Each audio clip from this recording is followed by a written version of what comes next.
पे आपने एक बड़ा कार्यक्रम आयोजित किया था, उसमें प्रधानमंत्री जी ने भाषण दिया।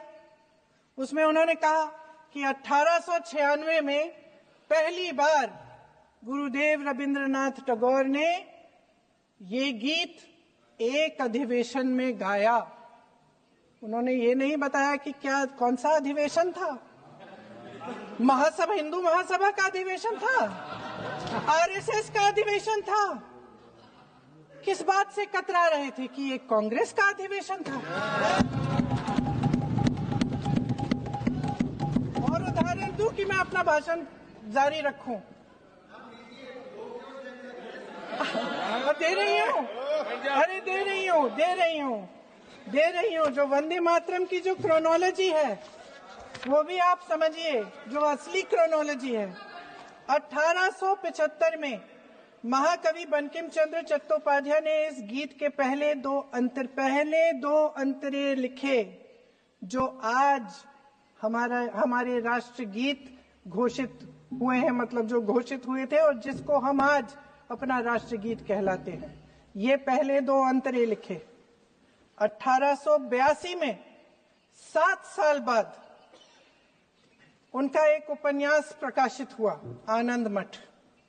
उस उपन्यास में यही कविता उन्होंने प्रकाशित की, लेकिन इसमें 4 अंतरे जोड़ दिए।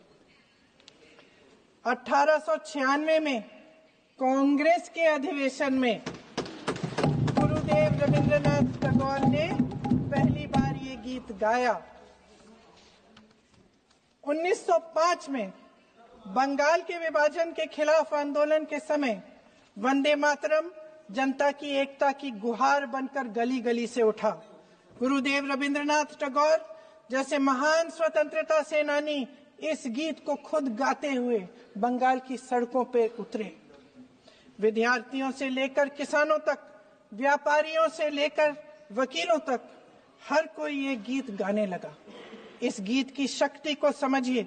ब्रिटिश साम्राज्य इसको सुनकर कांपता था और हमारे देशवासी इसको सुनकर वे मन बनाते थे, वे हिम्मत बनाते थे कि इस भयंकर साम्राज्य के खिलाफ सत्य और अहिंसा के नैतिक हथियारों को लेकर शहीद होने की तैयारी करते थे। ये गीत मातृभूमि के लिए मर मिटने की भावना को जगाता है। इस गीत की शक्ति ये है, इस गीत का हमारे देश से जुड़ाव ये है। लेकिन 1930 के दशक में हमारे देश में जब सांप्रदायिक राजनीति उभरी, तब ये गीत विवादित होने लगा। 1937 में, अब ये मैं दूसरा उदाहरण देने वाली हूं, क्योंकि प्रधानमंत्री जी ने अपने भाषण में इसका उल्लेख किया और गलत किया, इसीलिए मैं इसके जो सच्चे जो तथ्य हैं वो आपके सामने रख रही हूं। 1937 में नेताजी सुभाष चंद्र बोस कांग्रेस का अधिवेशन कलकत्ता में होने जा रहा था, उसका आयोजन कर रहे थे। तो जो मोदी जी ने पत्र सुनाया सदन में 20 अक्टूबर का, और कहा कि जवाहरलाल नेहरू जी ने नेताजी को ये चिट्ठी लिखी और ये कहा कि इस पर चर्चा होनी चाहिए। उससे पहले 3 दिन पहले नेताजी सुभाष चंद्र बोस ने पंडित जवाहरलाल नेहरू को एक चिट्ठी लिखी थी, जिसका जिक्र आपके प्रधानमंत्री ने नहीं किया। और इस चिट्ठी में सुन लीजिएगा,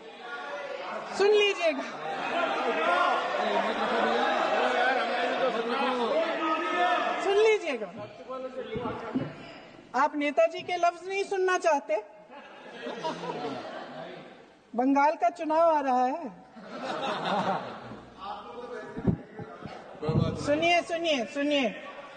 सुनिए। हाँ, कोई बात नहीं, हम तो देश के लिए हैं। हम देश के लिए हैं। आप चुनाव के लिए हैं, हम देश के लिए हैं।